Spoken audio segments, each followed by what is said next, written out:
qui a rempli le Théâtre Saint-Denis, qui a gagné l'Eurovision. Il y a Michel Rivard, ça a été, lui, son année. L'album est platine, il a joué au Forum, il a fait Amnesty International. Son spectacle qui a rempli. Il a eu quoi, le Cirque du Soleil aussi? Succès étonnant aux États-Unis, fantastique. Puis il y en aurait beaucoup d'autres au Québec à nommer, c'est assez incroyable.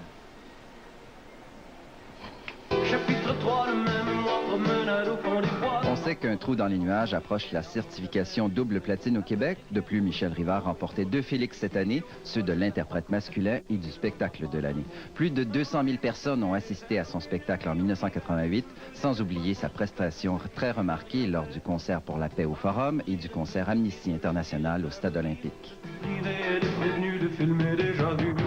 En 1988, Joanne Blouin remporte les Félix du premier album de l'année et du micro-sillon populaire de l'année pour Merci Félix, dont les ventes ont passé le cap du 100 000 copies au Québec.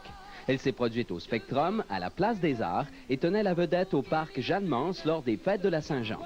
Mon cœur est gris et derrière la fenêtre.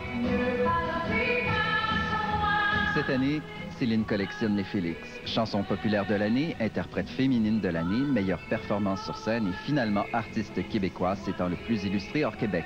Elle remporte le Grand Prix Eurovision 1988 et son micro-sillon Incognito se vend à plus de 100 000 copies. La prochaine étape de sa carrière, un album en anglais enregistré à Los Angeles en 1989. Plus loin, encore plus loin, ça fait en plein mon genre de vie.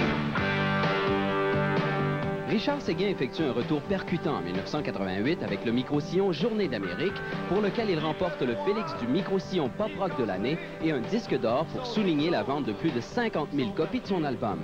Grâce à l'impact de ses clips et de ses spectacles, Richard Séguin fera parler de lui en 1989.